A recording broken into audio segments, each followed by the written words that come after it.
So we'll get started in just a minute if people want to grab their seats.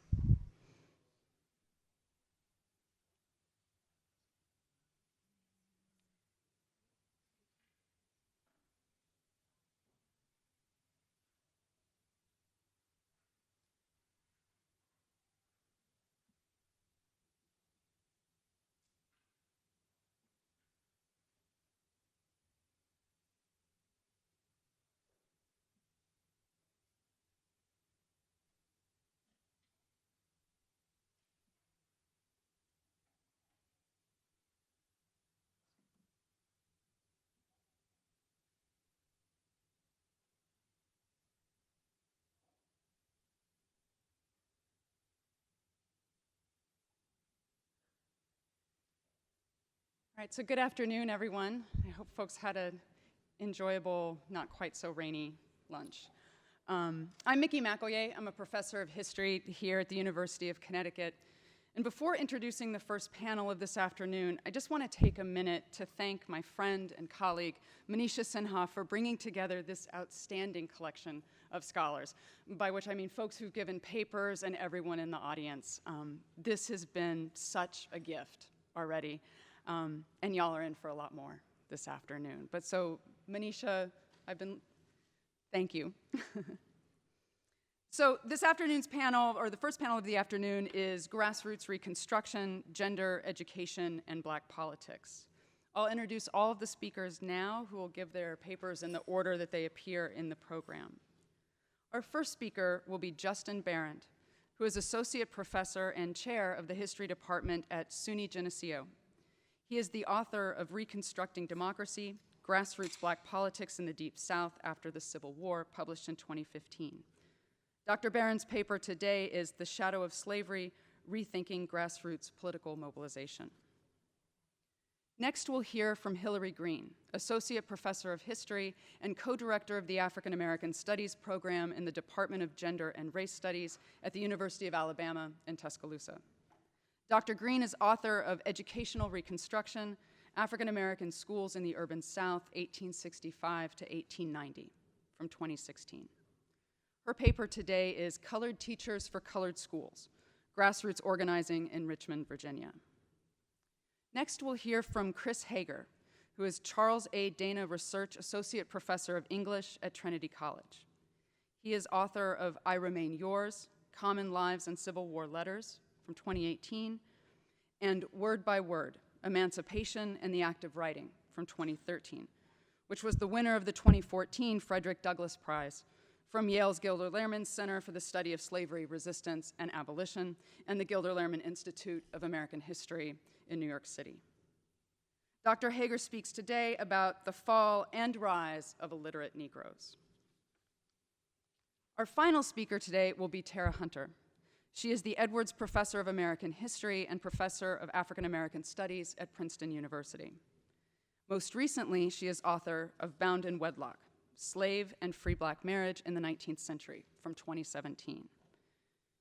And winner of the Stone Book Award from the Museum of African American History, the Mary Nicholas Prize from the Organization of American Historians, the Joan Kelly Memorial Prize and the Littleton Griswold Prize from the American Historical Association, the Willie Lee Rose Book Award from the Southern Association of Women's Historians, and the Deep South Book Prize from the Francis S. Summersell Center for the Study of the South. Bound in Wedlock was also a finalist for the Lincoln Prize from Gettysburg College and the Gilder Lehrman Institute. Not to be outdone, Dr. Hunter's 1997 book, To Joy My Freedom, Southern Black Women's Lives and Labors After the Civil War, is also the winner of numerous prizes. Her paper today is Reconstructing Marriage and the Family.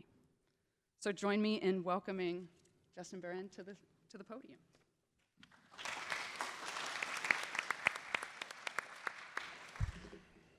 Thank you, Mickey. And thank you, Manisha. Thank you, Juliet. Thank you all for being here on this Saturday afternoon.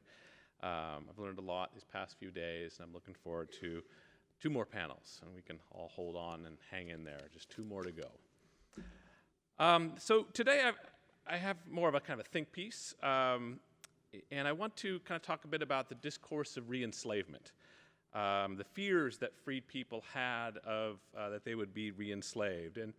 It's something that I addressed in my book on grassroots democracy, just marginally, and something I wrote a subsequent essay about.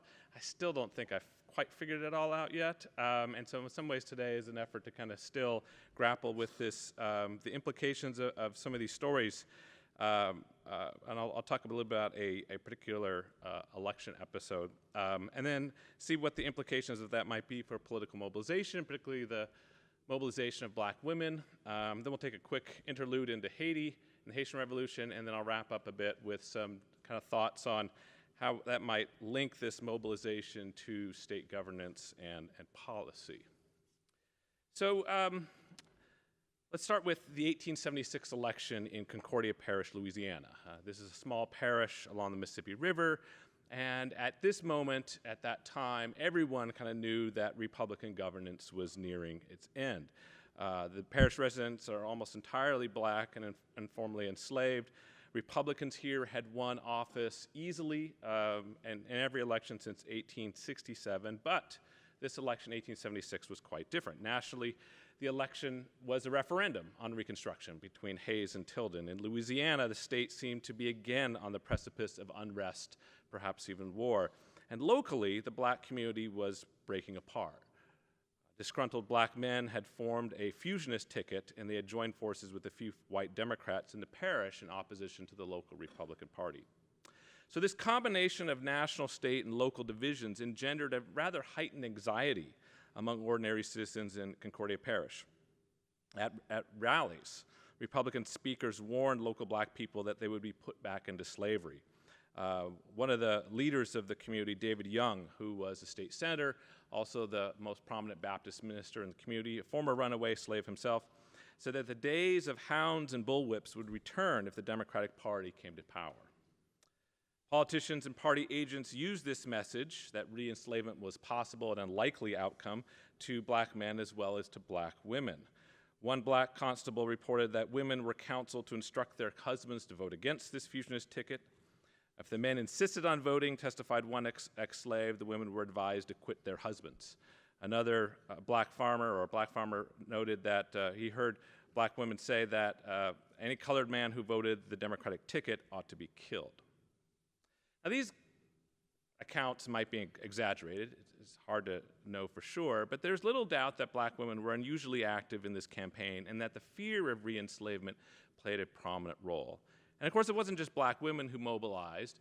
Black men as well used many manners of coercion and communal influence to stifle the fusionists. On election day, these pressures continued. At one poll, according to the testimonies from this election contest, freed people carried posters with images of black men being chased by white men with dogs, as to indicate what would happen if the Democratic Party came to power. One black woman began to cry as she watched black voters march to the polls to cast a ballot against the Republican Party, which she believed would result in her being sold back into slavery. At another poll, men and women walked up and down the line of voters and proceeded to forcibly take the fusionist ballots out of the men's hands and replace them with Republican tickets. At yet another poll, local Republican men shoved and physically intimidated the fusionist voters because they said, quote, it was the only way to keep Democrats from putting the whip and the stocks on them again. Now, this belief that slavery could return if Republicans lost was not unique to Concordia Parish. Black citizens across Louisiana gave voice to these deep-seated anxieties.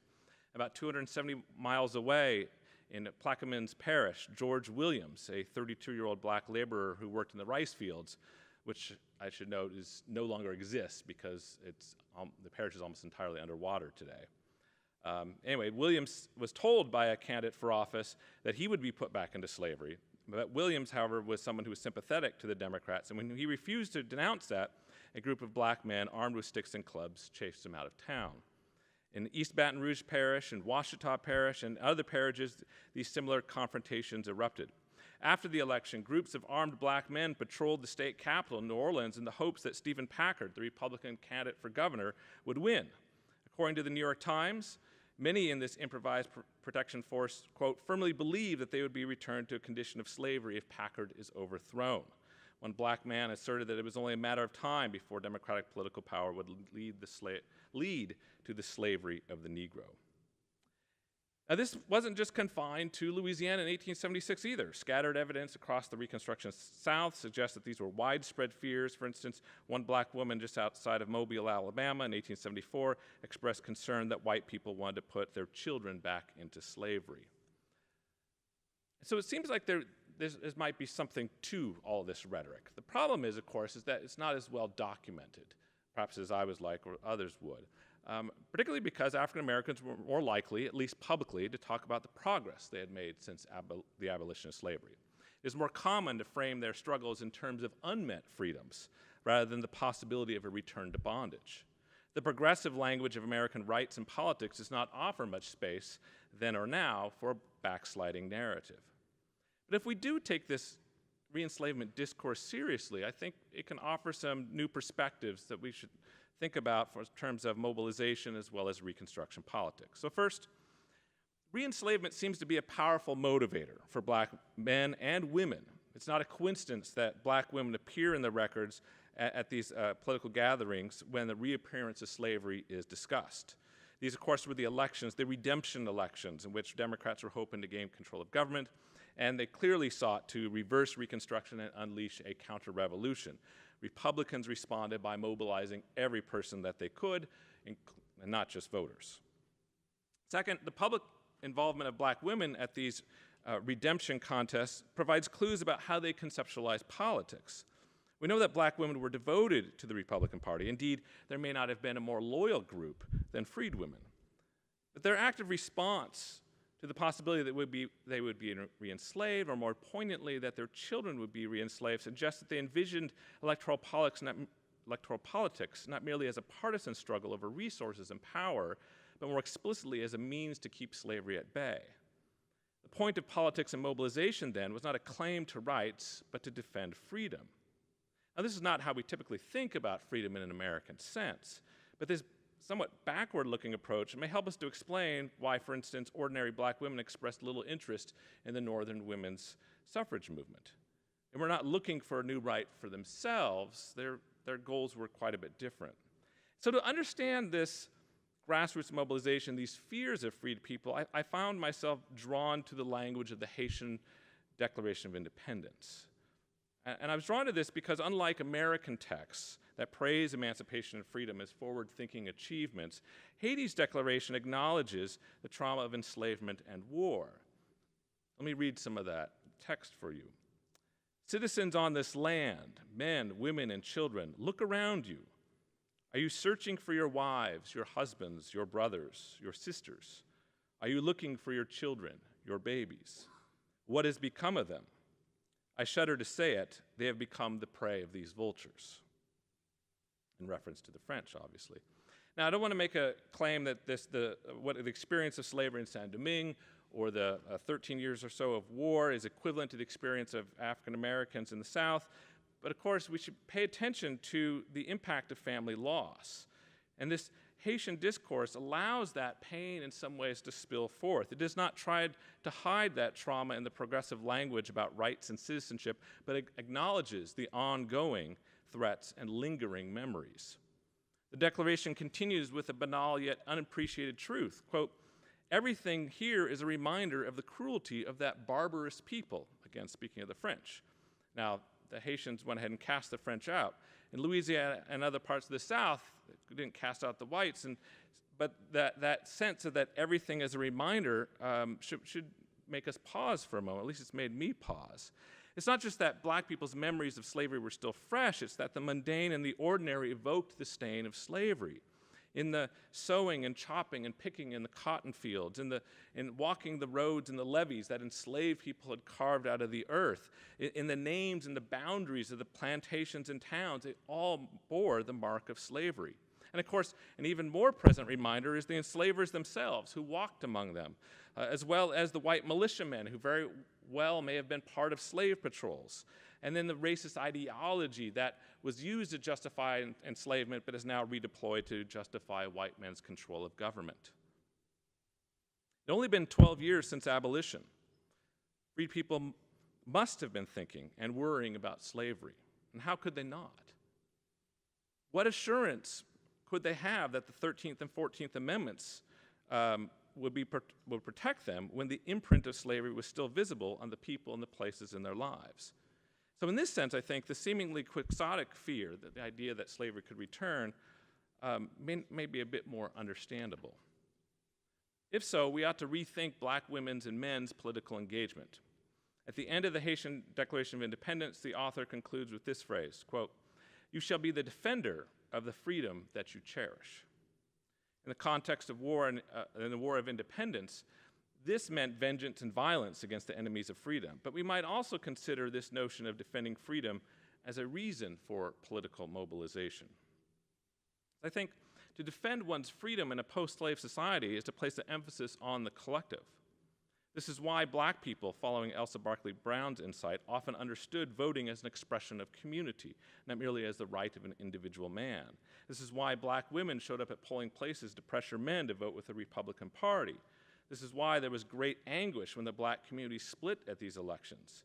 The vote wasn't just a manifestation of new rights or means of selecting officials, but of ensuring that slavery would remain permanently abolished. And so I think we should pay attention to the reasons for these votes. That they didn't vote necessarily for symbolic reasons or just to act as citizens. They also expected results from their vote. They expected policies. Indeed, that was kind of the logical outcome of it. Through their sophisticated black grassroots politics, they elected leaders that created a rather active state designed to hold back slavery.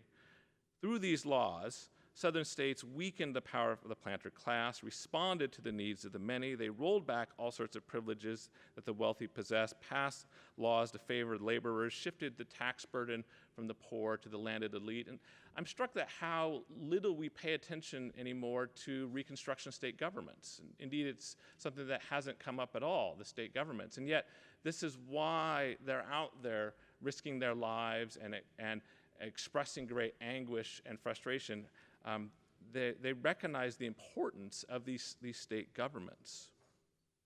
Grassroots mobilizations pressed the state to protect the marginalized and the dispossessed. The Southern states created free public school systems. They chartered black schools and mutual aid societies that then provided protection and legitimacy for these centers of communal life. They created hospitals, orphanages, asylums for the poor, institutions for those with disabilities.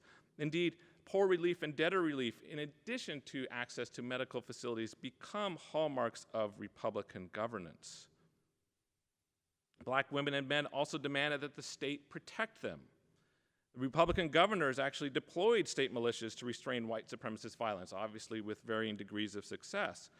Legislators constructed a legal framework to codify black people's rights to property, justice, civil and political rights. And within a relatively short time, that we find this interesting moment where black people are mingling with white people in public spaces, in juries and school boards, city councils, public settings. Indeed, it strikes me that the people who most benefited from the Republican governments in the South were exactly the freed people. Now, of course, these policies provoked a fierce backlash. In many ways, free people's fears were prescient. Democrats did seek to control black bodies as they once had before the Civil War. But what interests me is not that the Southern whites created the Jim Crow system, but that black people were able to hold it off for so long. That's all I got to say. Thank you.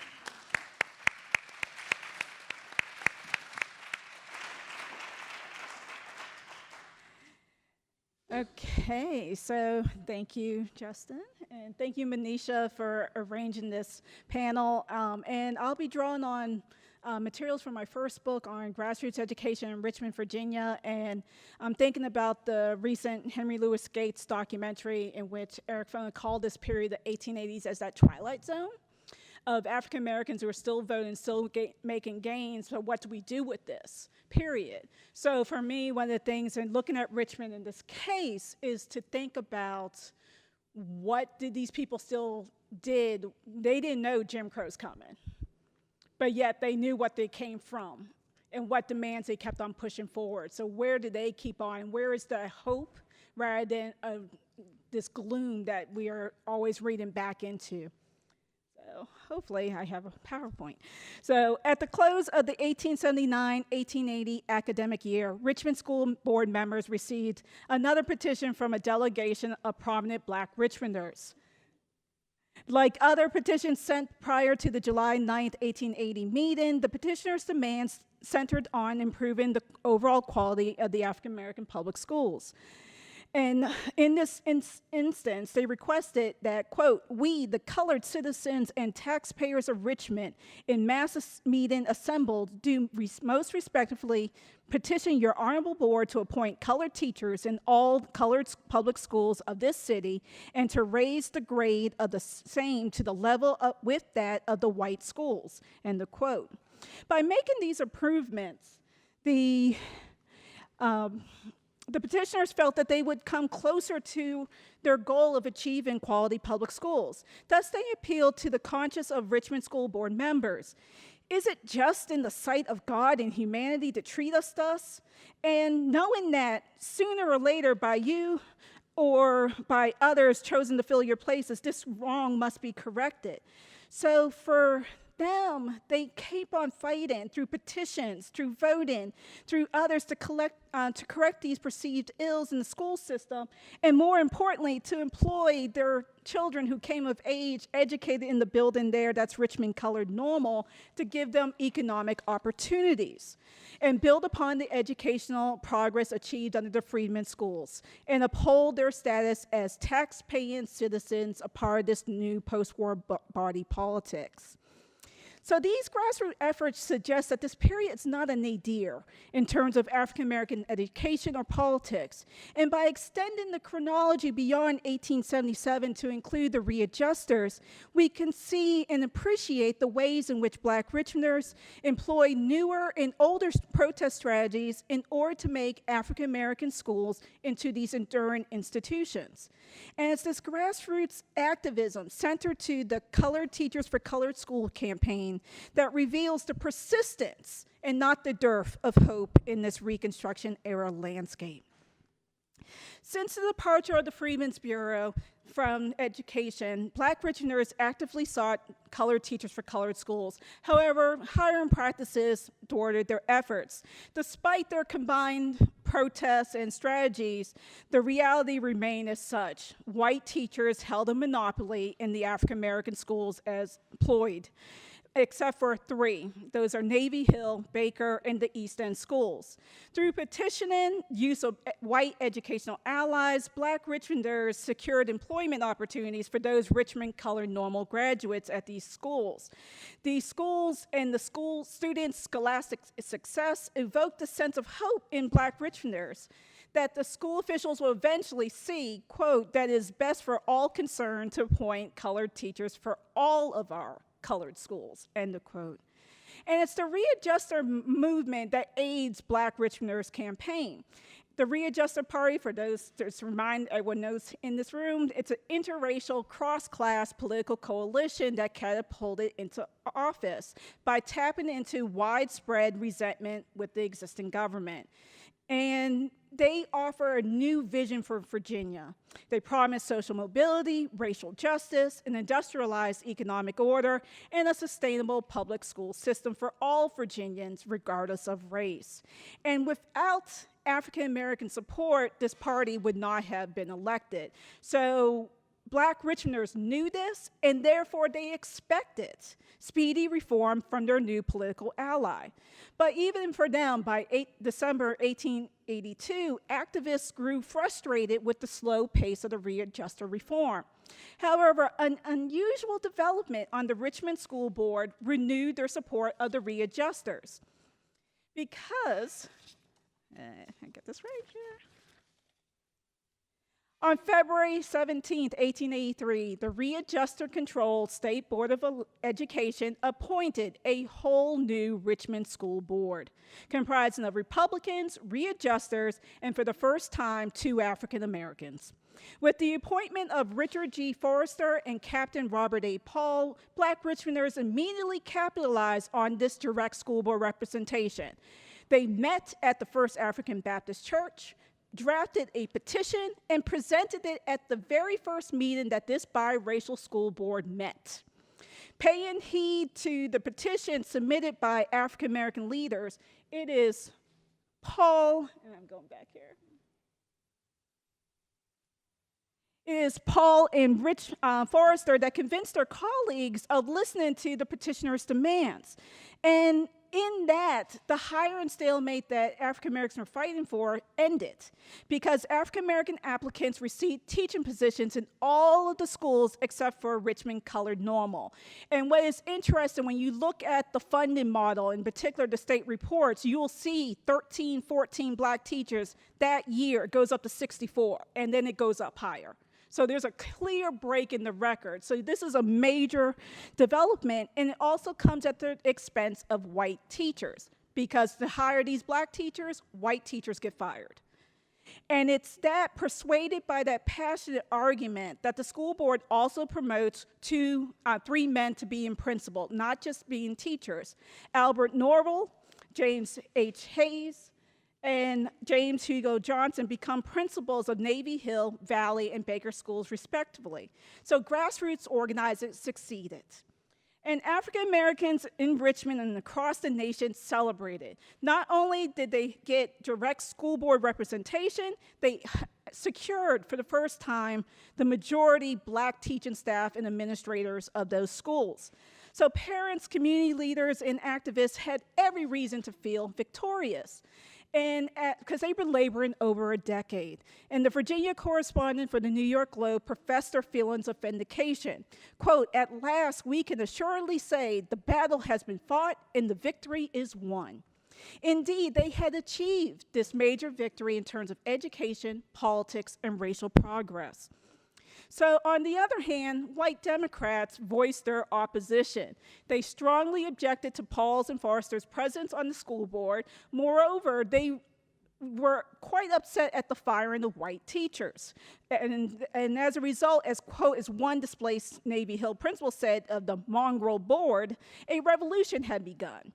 And so state Democratic Party organizers seized on this displacement in their campaigns to remove the readjusters from power, and using fraud, violence, especially in Danville and others, they were able to come back into power.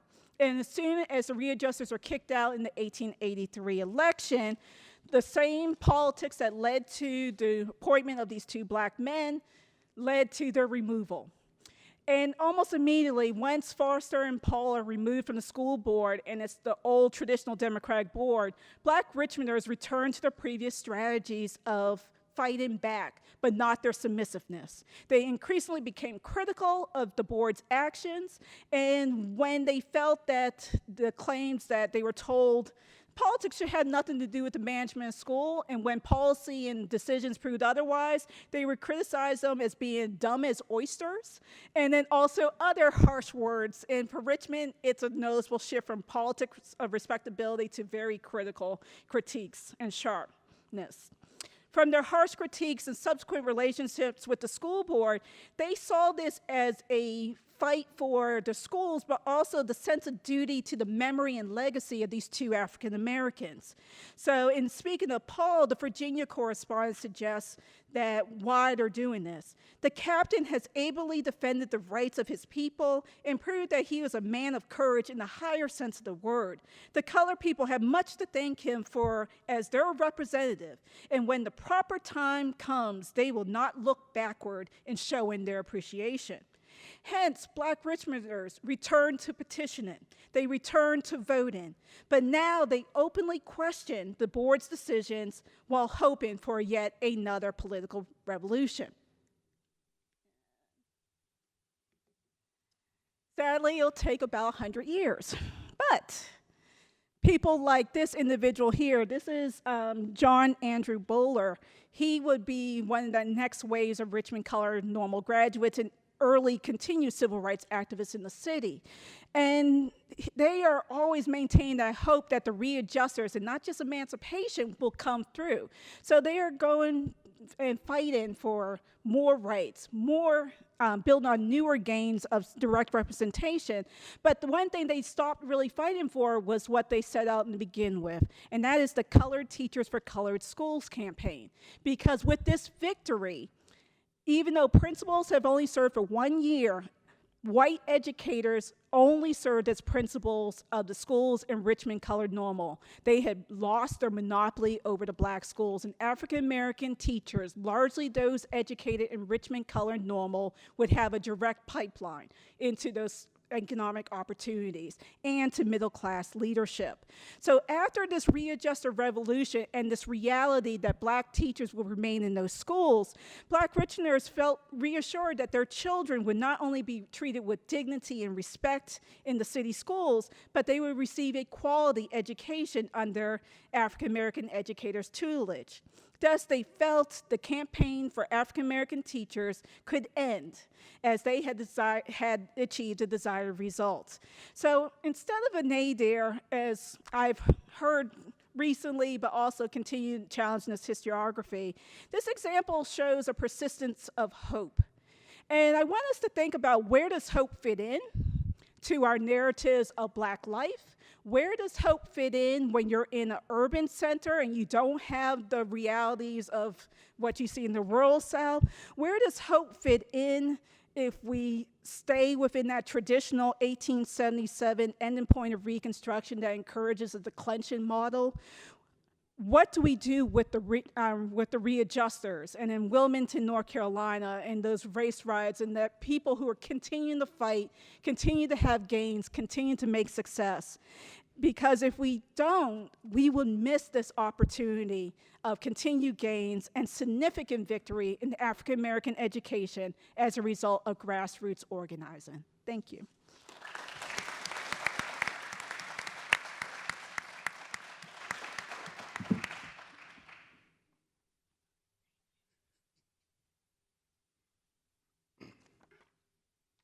Hello. Thank you, Mickey, Manisha, and Juliet for bringing us all together. I'm honored to be speaking to you today on this panel with 3 distinguished historians. I'm something of an interloper here as a member of an English department. Mostly I study texts in that sort of Englishy way.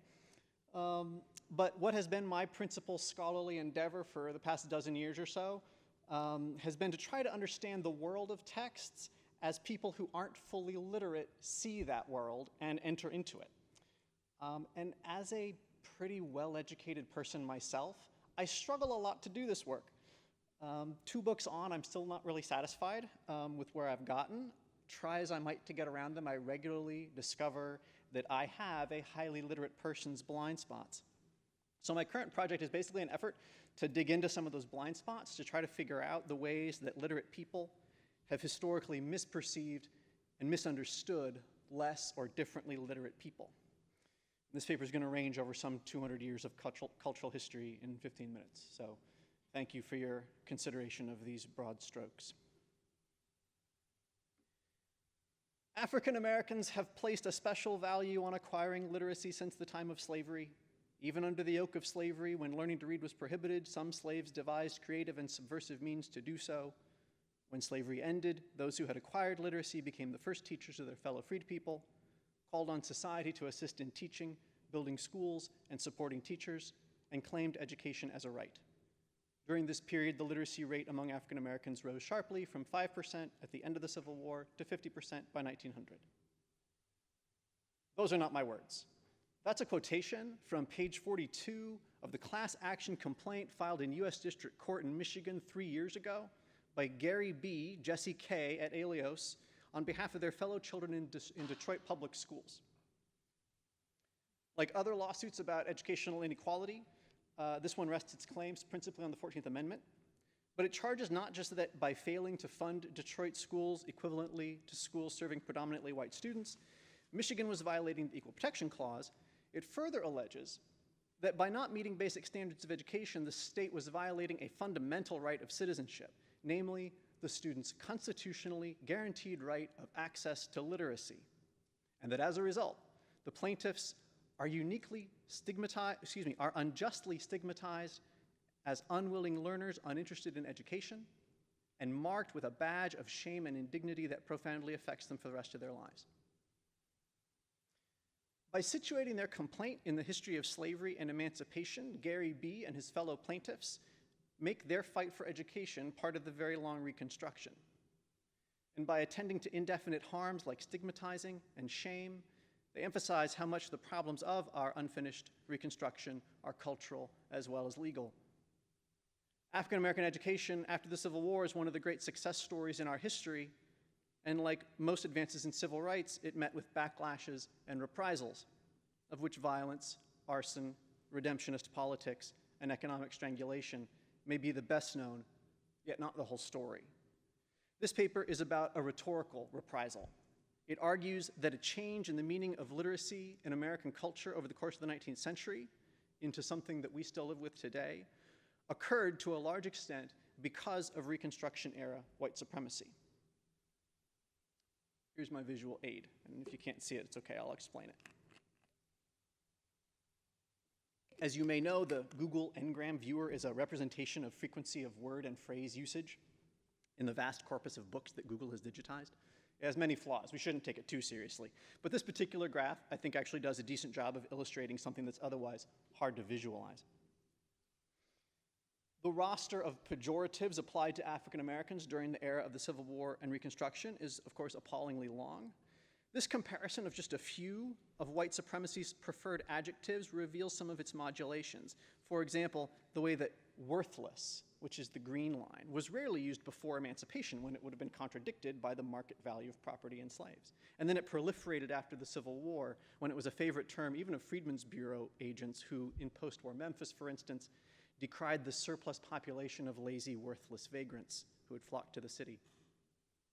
Or the way that idle, which is the blue line, which commonly appears in economic contexts where freed people are spoken of in the manner of machinery as underutilized labor power, would decline as unemployment spiked across racial lines after the Panic of 1873.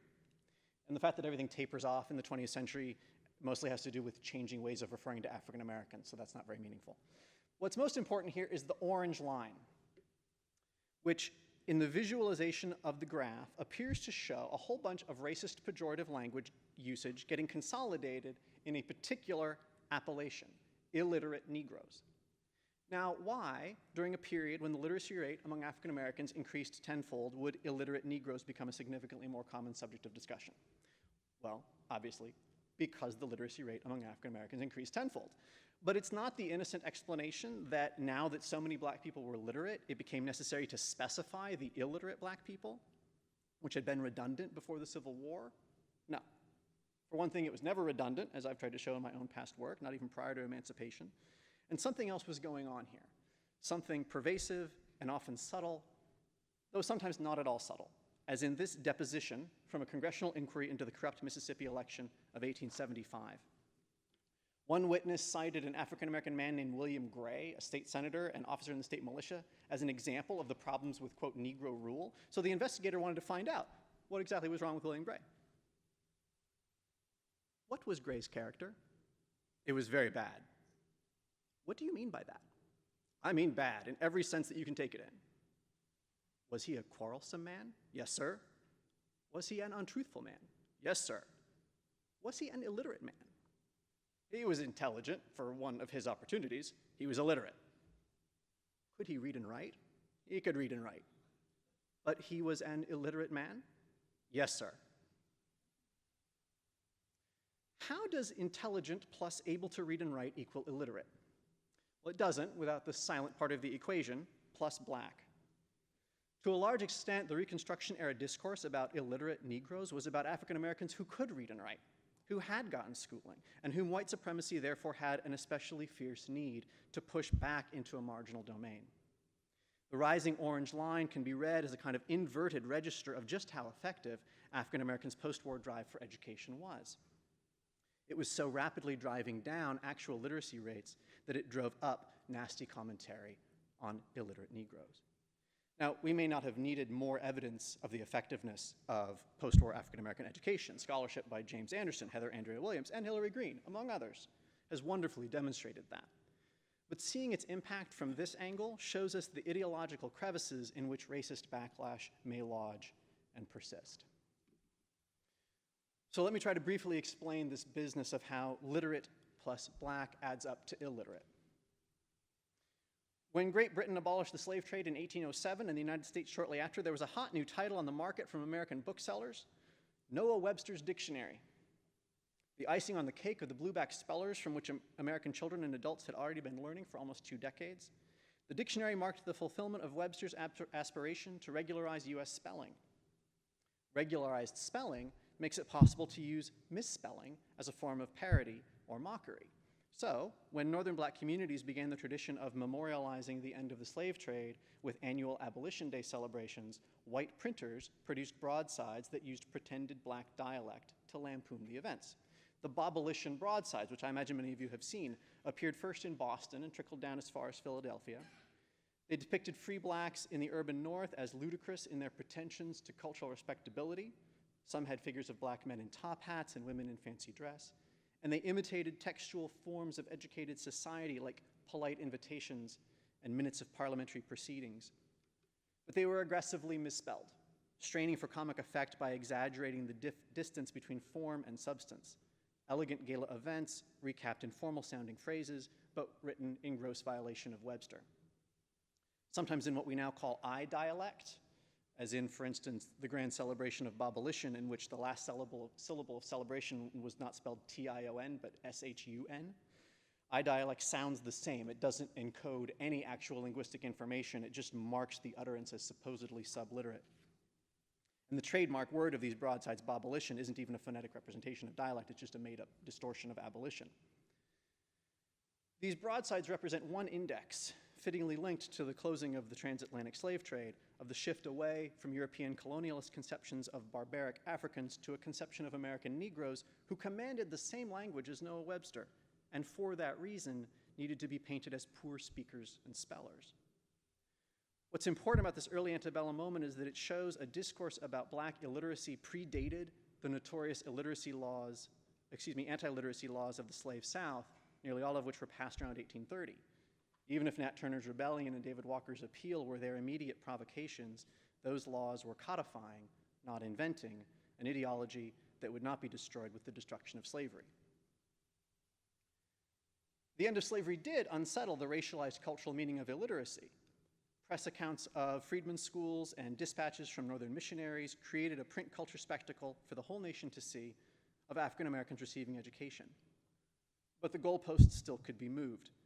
Literacy could be defined in ways more specialized or just more elusive in the interest of fortifying its association with whiteness.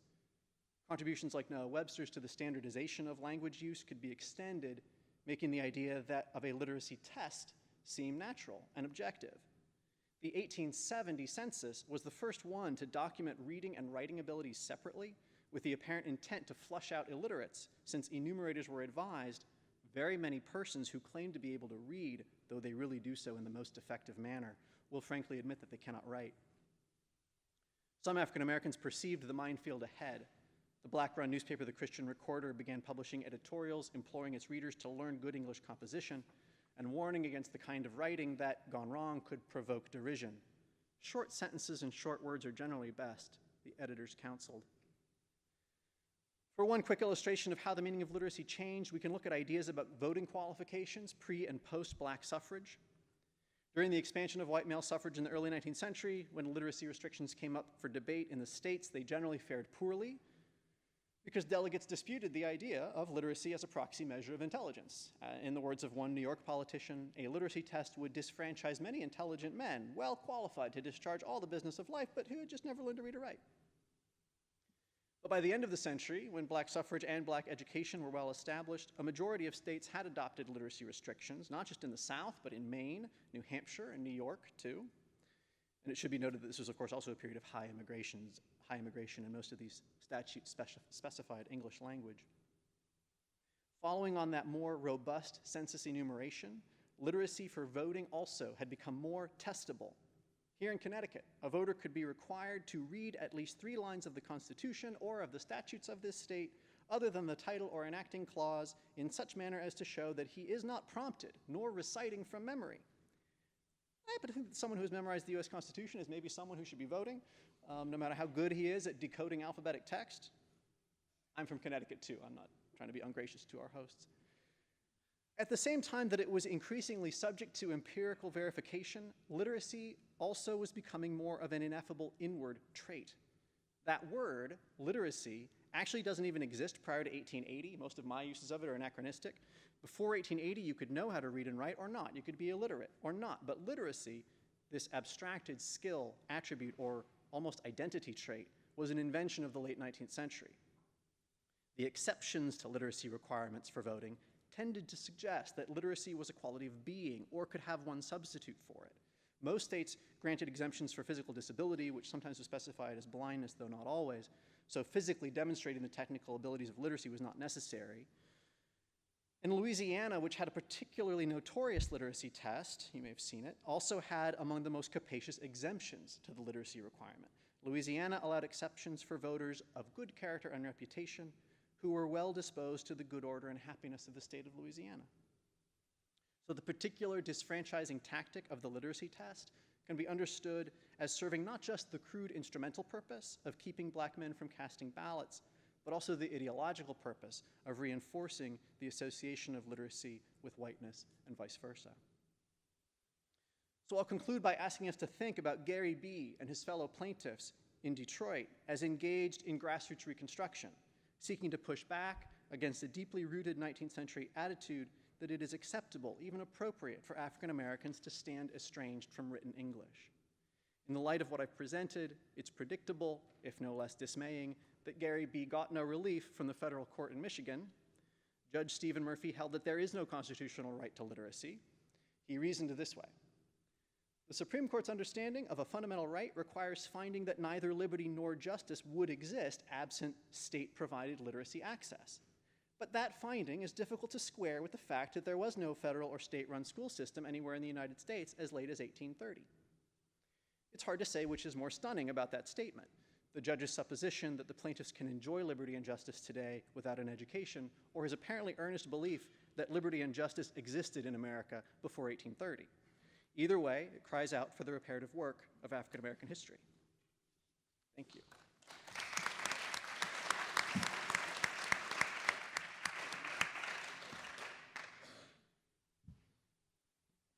So I'd like to join the chorus of thanks to Manisha for organizing this conference, and thank all of you for sticking around on Saturday afternoon. It's wonderful to be here. It's also wonderful to be participating in a conference on Reconstruction. Many of us were kept quite busy during the 5-year commemoration of the sesquicentennial of the Civil War. But then things quieted down. Reconstruction does not carry the same resonance in our nation's cultural memory, and that is partially a failure that historians have contributed to. In the consensus that was created about this tragic era of interloping Yankees bestowing citizenship rights on unruly and incompetent African Americans. Du Bois's brilliant alternative vision in Black Reconstruction languished on the sidelines for too long, until later generations reclaimed its shape-shifting ideas. But over the past year, it has been nice to see at least a resurgence of energy with conferences. This is my second one in the last few months, and of course, the Skip Gates documentary. The general public, despite all the hand-wringing about the decline of history as a discipline and the entrenchment of the humanities, seems all too eager to engage with and learn about this era. It is a good moment to assess historical legacies, particularly as it appears that we are going backwards in time. There is a lot that we need to remember. This is the 400th anniversary of the year 1619, the arrival of the first enslaved Africans at the start of the creation of permanent European settlement in North America on the mainland. Of course, it is problematic to mark this date given the presence of Africans as captives and free people over the 2 centuries before. But the 1619 marker is a reminder of the longue durée of the Black presence relative to most Europeans. It reminds us of the longue durée of Black suffering, oppression, and the struggles for freedom during slavery, Reconstruction, Jim Crow, and the post-civil rights era, now marked most definitively by criminalization and mass incarceration, consistent with the exception made in the 13th Amendment, with which Eric Foner talked about last night. It highlights the relatively short period when African Americans have not been subjected to legal systems of debasement. It certainly challenges the tired tropes that bemoan how little African Americans have accomplished relative to recent immigrants who did not or do not live under the pall of this horrific and persisting legacy. We are a nation of immigrants with an asterisk, of voluntary and forced, and of indigenous peoples who are still here despite the expropriation of their lands and lives that were destroyed to make way for this new nation. The family lives of African Americans have been at the center of the stresses and strains of systems of oppression over this long period, as well as a sustaining source of survival. While enslaved people were allowed to marry informally, their relations were denied legal recognition to maintain slavery as a permanent, inheritable condition to fuel the expansion of capital on the global market.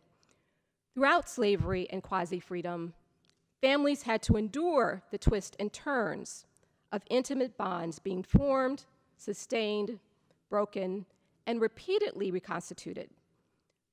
Bondage wreaked havoc on Black families, and yet it did not and could not annihilate them. African Americans lived and loved and were creative and resilient in building marital forms and kinship ties that functioned for their survival. We should never lose sight of the depth of feelings and affections that undergirded these relationships and the sacrifices that Blacks were willing to make for the sake of preserving them. When the Civil War broke out, the pattern of external forces constraining expressions of Black love experienced its first real rupture. It was a provisional moment of both optimism and peril, of uncertainty and new dictates. The war created a pathway for putting Black marriages on new footing, tied to new possibilities for freedom and citizenship, generated by flights from bondage and the willingness to serve the Union Army as military workers and soldiers in whatever unofficial capacities were allowed. African Americans forced the Union Army and the federal government to deal with them not just as individuals, but as persons embedded in familial networks that could span across geographical boundaries as people fled and moved about during the war. African American families fell under the direction of the Freedmen's Bureau during Reconstruction. They were keen to reunite family members to put the pieces of their shattered collective lives back together. The tensions between marriage as a deeply personal relationship and as a highly public institution became evident as the Bureau aided this process.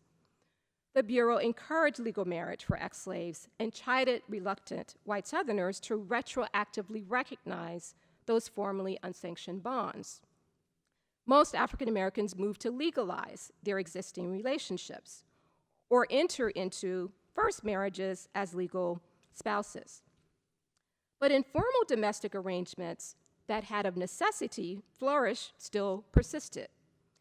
Common law marriage, serial marriage, overlapping relationships, and non-married parenting all coexisted, with some individuals moving in and out of different configurations over their lives. The federal government prevailed upon resistant Southern whites or Southern states to take over the role of sacralizing former slave marriages. But the latter created cruel contradictions and ironies. Yet another iteration of external forces was imposed on ex-slaves as legislatures passed new laws designed to belatedly recognize Black marriages and give legitimacy to the children that resulted from them. Irregular intimate relationships that had been standard and required under bondage were now frowned upon and penalized. States use marriage laws not just to grant a new civil right to African Americans, but also to punish them for their seeming deviance. Suddenly, marriage did not look as attractive or as self-empowering when legislators and landlords used it to discipline workers by making them conform to inflexible rules. Once reluctant former slaveholders discovered after emancipation that legal marriage was a convenient tool to keep workers in line and to advance the economic interests of white elites. African Americans, especially women, discovered that marriage was a double-edged sword. It was another form of bondage, another relationship founded in property rights. Once the third flesh had been formally removed from the equation of intimate relationships, former slaves had to renegotiate their marriages anew. Couples face the contradictions, troubles, and joys of intimacy that all married people contended with, within evolving but still exigent conditions of freedom. And yet, despite the new rights of coverture, of husbands' rights over their wives, Black married couples' rights were always subjected to derogation. Those who chose to legalize their marriage understood the trade-offs. They carefully weighed the cost and the privileges. Though women were more vulnerable to striking out on their own as single women or mothers with children. The perquisites of marriage were not necessarily equally shared, but each man needed the other to get by in an agricultural economy, leading most to follow the route to lawful wedlock. This benefited not only Black families, however, but also white landowners as the years of Reconstruction subsided. The emergence of sharecropping as the dominant organization of agriculture by the 1880s depended on a ready pool of dispossessed workers. On the one hand, Black people had insisted on control over their families as a core requirement for this new system of labor. On the other, landowners took advantage of their sentiment to narrow the possibilities of what their families should look like. They insisted on one form of family organization, the nuclear family, to ensure a steady supply of tenants who could be locked in to landlessness. Other kinds of family formations that ex-slaves had previously drawn on for cultural and economic survival were marginalized, even though African Americans valued family, but did not idolize a narrow type. The insistence on nuclear families scattered those individuals who would have been incorporated into extended kinship networks away from rural areas to find work. Meddlesome landowners took liberties to interfere in the private affairs of workers, for example, by using the pretext of fixing marital disputes to crush acts of labor resistance designed to improve working conditions and compensation. African Americans have never been able to fully overcome the burdens imposed on their families over many centuries.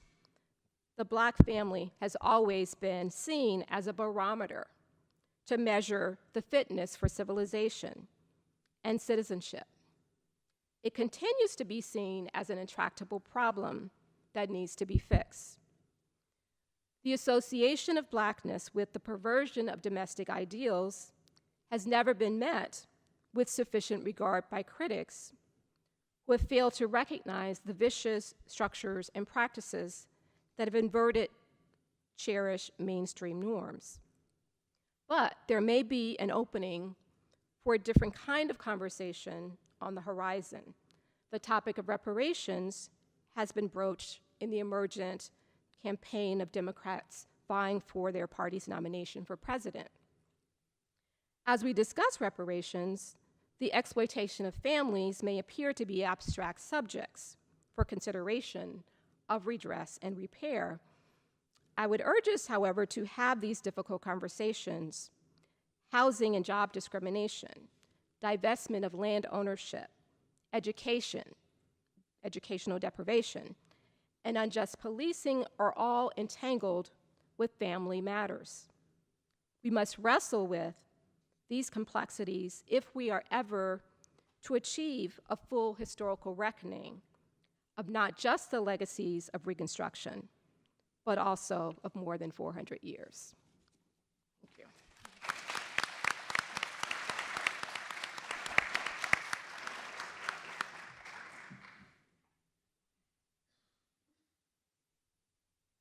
First, just let me thank our panelists for fantastic papers and invite folks to come ask questions here. If you could please come to the mic in the center.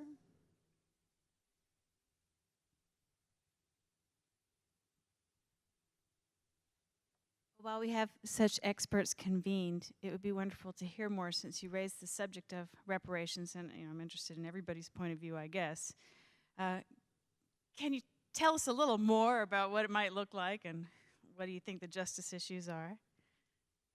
Well, I don't know that I have any particular ideas of what it might look like. I mean, there are a group of people, scholars, Sandy Darity being one, who's an economist, some lawyers, some others who have talked about particular ideas. I guess I'm more interested in at least starting from the standpoint of thinking about reparations in terms of the principle that it represents, because I feel like we go too quickly to, what's practical and what's not practical. And so it's so easily dismissed out of hand as opposed to actually having a more extended and more serious conversation about sort of the underlying principles of why we should be thinking about reparations. So that's what I'm really most interested in, and as a historian, sort of helping us to sort of wrestle with what that means. All right, so for me, I've been thinking about reparations a lot, especially as universities studying slavery, and I think it's your, Leanne, your paper, because you mentioned John Tyler Morgan. Well, at the University of Alabama, he successfully sued and received reparations for the destruction of campus in the 1880s. So what do we do when we already have reparations, especially in terms of education and for institutions for traditional white colleges and universities, and thinking about that, and thinking about African-American children who were excluded from these spaces. And a lot of the schools that they are forging are no longer there, got bulldozed and the like, so we're losing out on another track of education post-war that's there. So for me, reparations and education, how do we address the larger collective? And I think we have some means and conversations with the university studying slavery, and then also the impact and economic impacts of that based on this system in which education helps and determines one's future. So that, for me, something with the schools, the descendants, how these institutions and statewide are created. These schools during Reconstruction and maintain a two-tier system. And in some states, and especially in the West, that includes Mexican Americans, Japanese Americans, Chinese Americans, but this two-tier education system needs to be a part of that solution. I have no idea how to implement or set up a policy. That's not my role, right? I mean, to echo these other comments, it has to be rooted in a sense of particularly African American history. Many of the histories that have been mentioned here, that just has to be a foundation point for that, and that's, I think, one of the things that we can serve to the public. Once you understand that history, that's where the conversation should begin. Because I echo Tara's point. I mean, so quickly the conversation shifts to, well, who's going to pay how much, and I'm not concerned in that. I'm concerned about being honest and giving justice to the history, and then once we do that, then we can talk about other means of justice. Likewise, don't think I'm in a place to say what that should look like, but I'll say one thing about why African-American literacy, I think, is a tricky subject in our public understandings of the history of slavery. We have a fairly widespread sort of triumphalist narrative of literacy. If you can go to any high school textbook or website or lots of things, and you'll find Frederick Douglass being quoted on learning to read as the direct pathway from slavery to freedom. But 20 pages on in the narrative, Frederick Douglass is writing, "My book learning didn't keep Covey off me." And nobody really quotes that. Because we tend to like the idea that entering into literacy, becoming educated, solved more than it did. So I think that is, something that's relevant to reparations discussion, is recognizing the limits of what we may have described as more reparative than it was.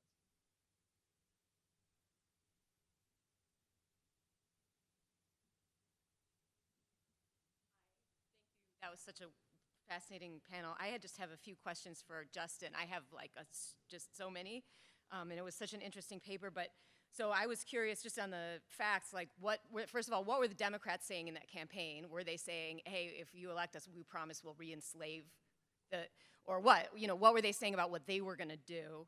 I hear you saying that these were that the Republicans were sorry, it was the fusionists, but anyway, the Republicans who were saying they're going to re-enslave us, and that was a tool they were clearly using to get out the vote, right? It was partly like, this is the urgency of it. So, but what were the Democrats saying? And then, and I really appreciate your point about, look, on the Republican side, they really cared about getting people in office so they could change policy. State level policy really matters. I am totally sort of sympathetic to that, but when you made that argument, the question of re-enslavement sort of faded out by the end of the paper.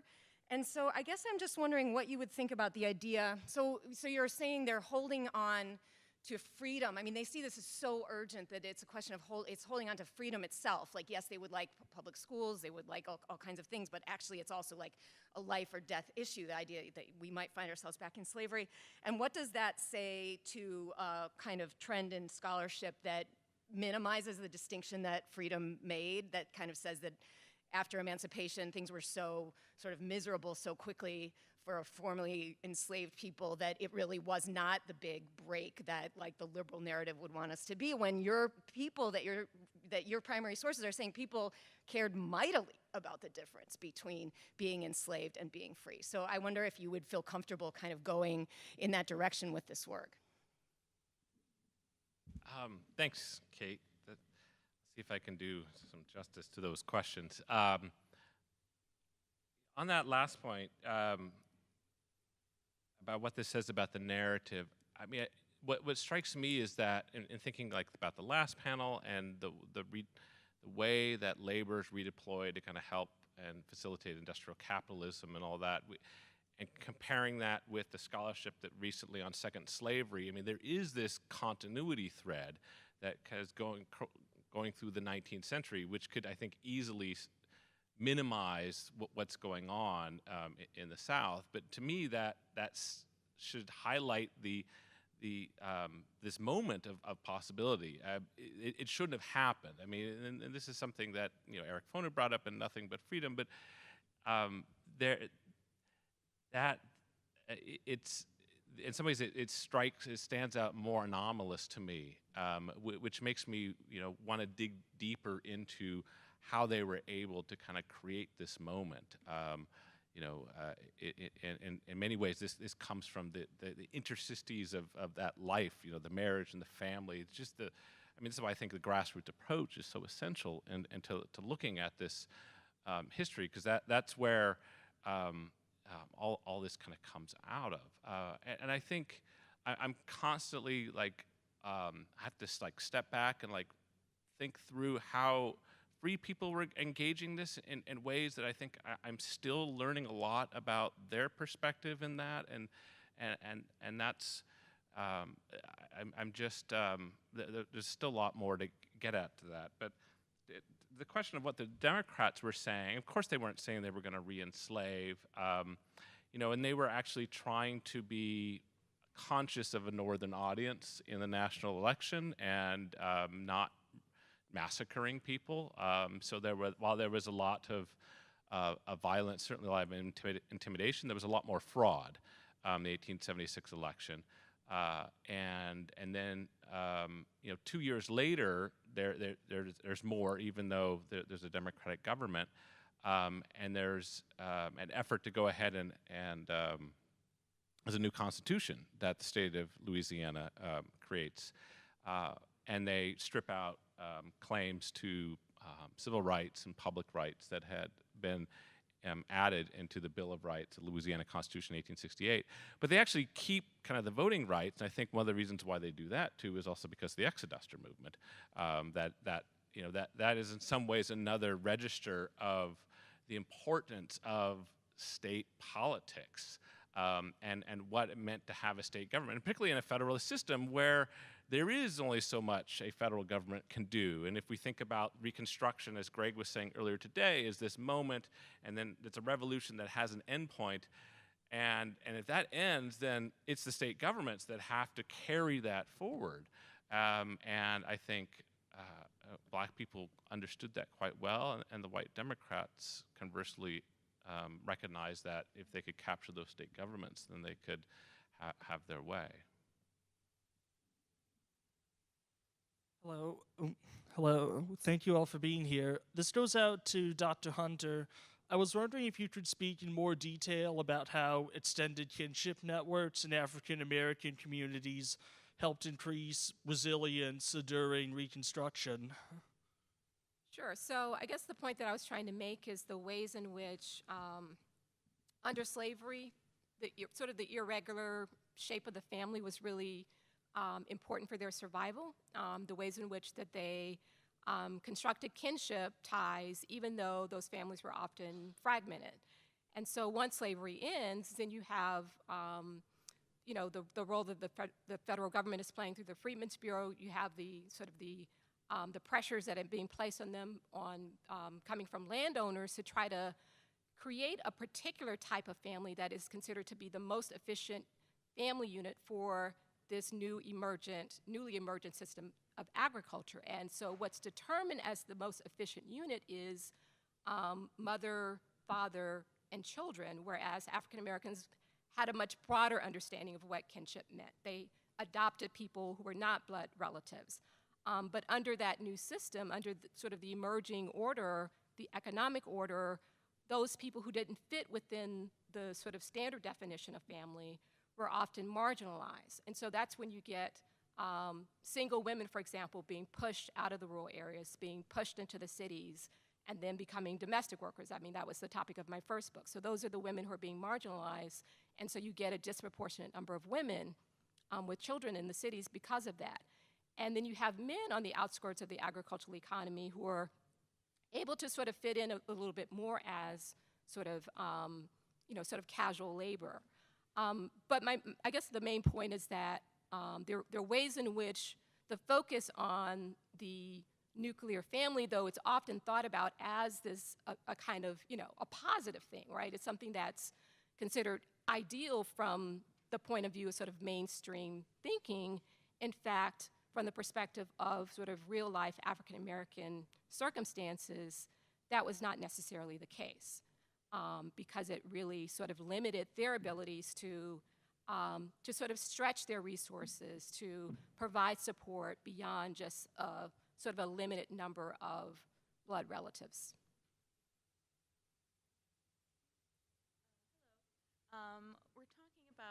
We're talking about grassroots activism and reconstruction. Often that's a center where women are able to get involved in community activism. We've talked about political reform, education reform, how marriage and family is constricting or changing during this period. And I was wondering if any of you could comment on, or like to comment on, how that is impacted by the increasing masculine definition of citizenship and voting, and the ways in which military service and manhood are now defining what a citizen can do, and how that impacts how Black women are involving themselves in these different movements.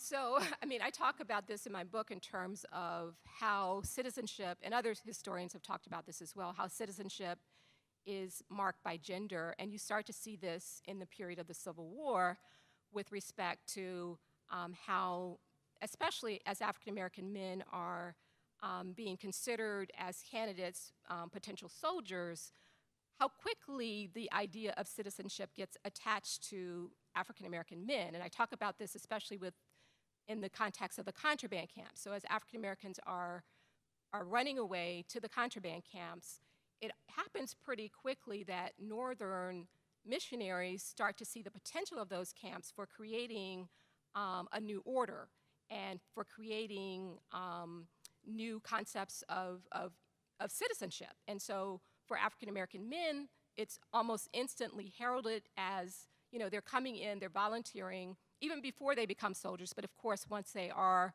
allowed to join the army, it becomes marked even more in terms of the association with men and citizenship. Women, on the other hand, are seen as sort of attachments to the men. So their route to citizenship is essentially as the wives of these men. And so for women, they're seen as sort of unessential to the war effort, and in some ways as a nuisance to what's happening on the ground in terms of the military. And so you have this sort of sense of second-class citizenship being constructed almost immediately, and that carries forth during the period of Reconstruction as well. So for me, I have a different thing. It's not that, it's black women who are the teachers. And I had a picture of Rosa Dixon Bowser. So she marries James Bowser. They were both teachers. So she has to drop out from, once she gets married, she has to leave the schools. Her husband dies 2 years later. She is back in the schools. And as Sarah Case argued about leaders of the race, these are educated women who are leaders of their race. They are trained to be race leaders. So Rosa Dixon Bowser helped fights for black women, largely widows, to get state pensions. She is leading anti-lynching campaigns. She is a part of the Club Women's movement, and she also teaches up until her death, and when she dies in the 1930s, they create a school for her. So for her, she is fighting and empowering, and while she does not have the ballot, these women as educated teachers in the classroom and state employees, they are carving out spaces for themselves within the education world that benefits white teachers as well, especially white women, in terms of the pension fights, making sure that they have money, continuous education, because they're leading the teachers, Saturday teacher schools. They are doing this work. So it's not the formal ballot, but they're doing a lot more political work that we recognize. So if we have to think about formal politics in there, but one of the things that's consistent across the board, they see themselves as race leaders and leaders of their community, and that's how they mobilize in a way and are able to cross beyond the lines that's a hyper-masculine ballot-driven area. But they are finding those spaces within the schools and the school system to still make a mark.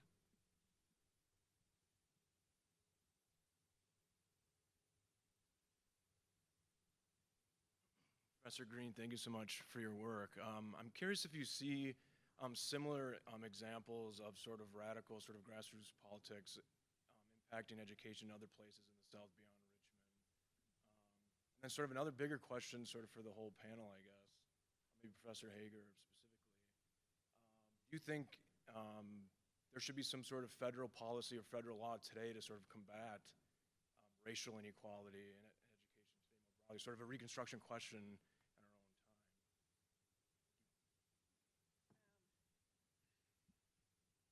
Yeah, it does exist. It just looks different. The readjusters are unique. But when you look at the city of other cities in Virginia, Petersburg is a good example of continuous black education. Nicole Myers-Turner's, Nicole VCU. Her work on black education in ministers in Richmond corresponds a lot with what I'm doing. Charleston will have that in there. So there's grassroots, but it's not the readjuster moment. And in Wilmington, you see this up until the Wilmington massacre, I would say the Wilmington coup of 1898. There's some persistence and threads going there. And I think this is where you see a lot more in the urban South in those cities. You do see pockets, but also some cases of retrenchment. And I'll use Tuscaloosa as a good example of this, where this home of the University of Alabama, a lot of the former enslaved people who worked at the university become educators, and they are doing that long history, like Jeremiah Barnes, who's teaching until 1915. He's able to teach in the schools while still maintaining a job at the university, educates all of his children at Tuskegee. Then he becomes the first employed black teachers in Tuscaloosa. He remains until his death, and he's a superintendent of the colored schools in the city. So it's that long-term commitment in large towns and cities that we see this continued activism and persistence of education. And as more schools come on, I'm thinking about Spelman, Trevor Lindsay's book about Howard and others, we see these pockets and drivers of certain class of individuals.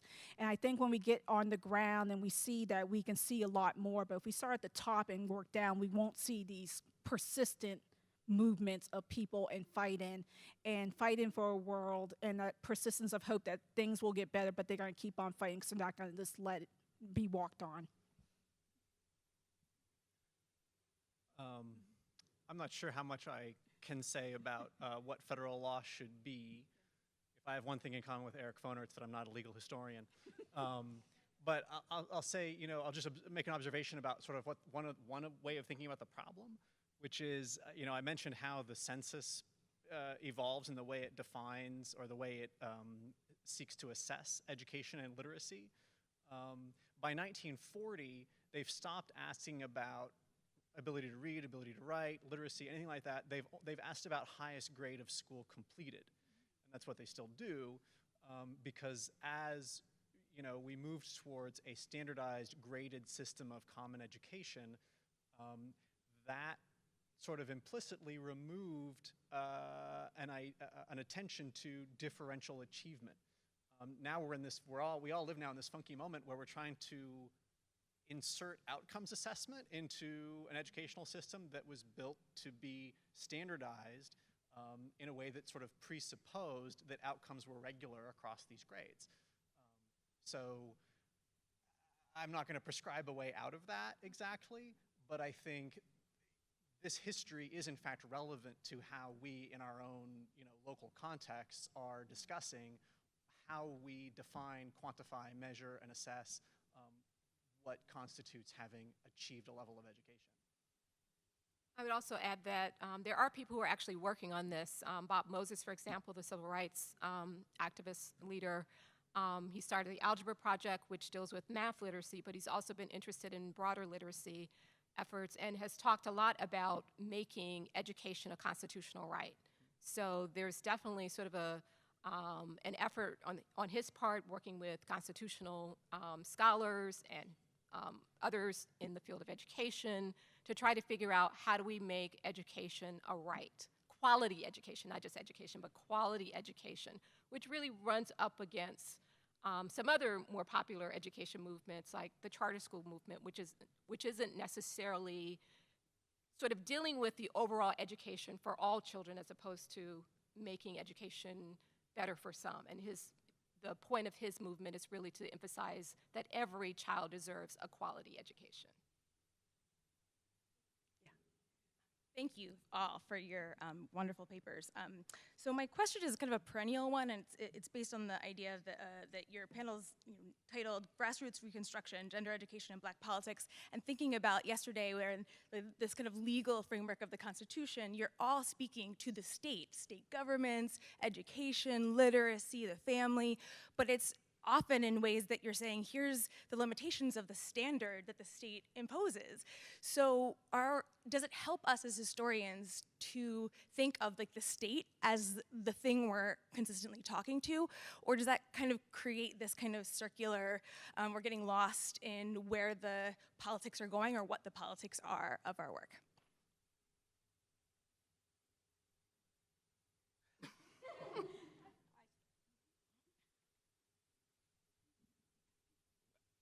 Abby, can you maybe, go over that again real quick. So what I would say is basically is the state, like, and even how you speak to high politics, like how you speak to the Sumners, how you're thinking of the Sumners when you're in the archive and you're experiencing the grassroots experience of somebody who has a problem right in front of them that's very different from the people who are conceiving how to solve the problem in Congress. And of course, you're speaking to them and you're speaking to those paradigms, and you have to always kind of keep in mind that from the Dunning School to now, we've often had to speak to free labor ideology and slavery to freedom and the nuclear family.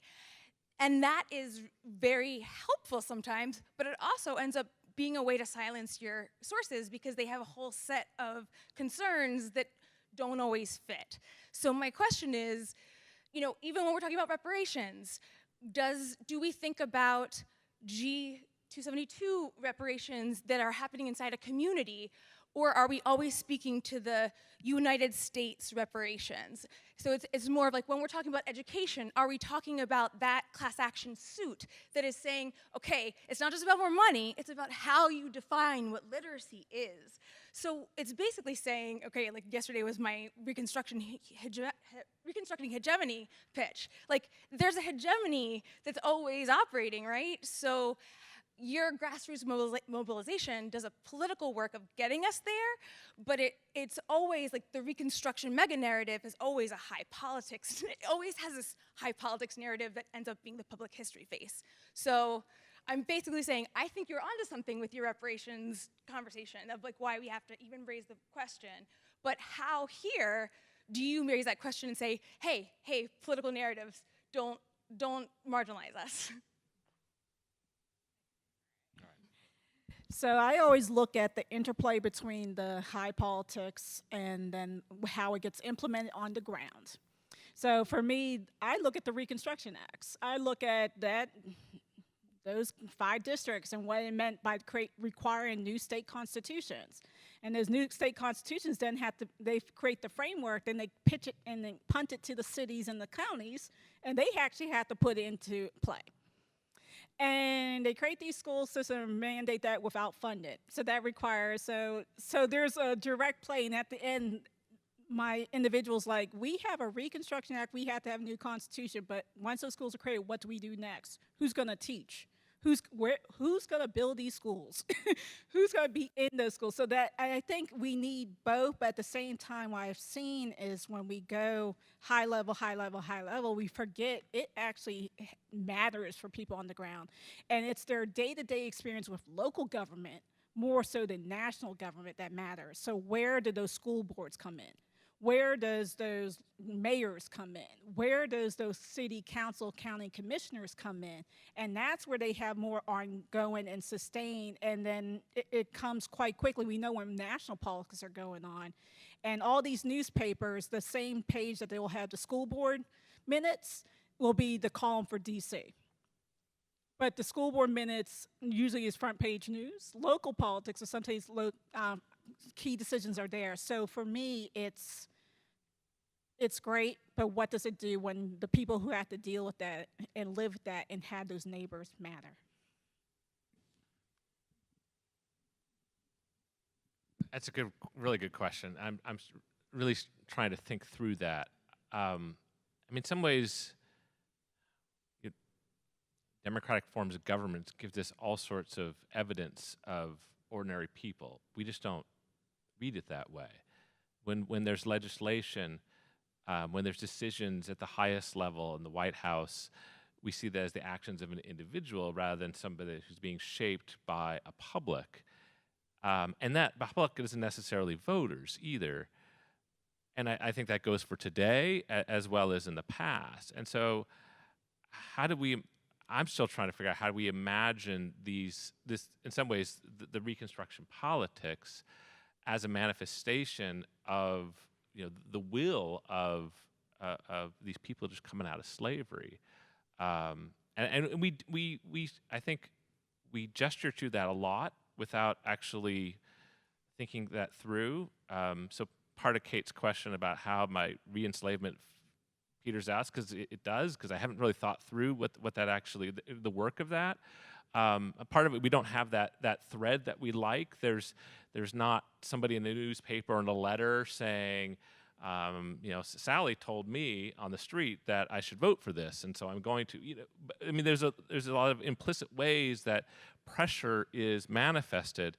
But I think we have to just be more creative with how we write these histories, and the evidence that strikes me is there. It's just we're just not paying attention to it in perhaps the ways that we should. I'll tell an anecdote. This is something I've written about, but it sort of speaks to the gender question too, so I'll try to do it briefly. So there's a letter in the National Archives by an enslaved woman named Martha Glover, who was enslaved in Missouri near the end of the Civil War, and her husband had run off and joined the Union Army. She sent him a letter telling him that she had been badly whipped in her 8th month of pregnancy, and that nobody ought to expect her to tell any other women's husbands to run off to the Union Army anymore.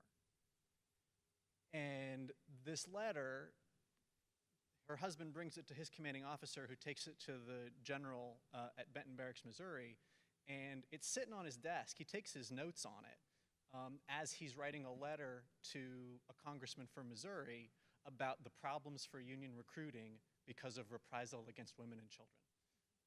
And it is under the pressure of impending federal action about slavery in Missouri that the Missouri State Constitutional Convention abolishes slavery. So it's a story about both sort of the proximity of the grassroots to power and the distance, right? That Martha Glover is, in a way that it's sort of rare, right? That we can actually demonstrate the letter was on his desk. But it puts her really in the thick of, you know, what you called high politics, but it's also a story about how many layers had to be gone through, that she had to get her husband to go talk to a white guy who had to go to a general who had to write a letter to a congressman.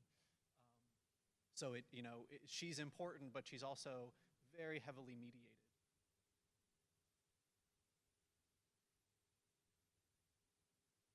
So this was absolutely wonderful. If y'all could join me thanking our panelists one more time. Very good. We now have a break for 15 minutes.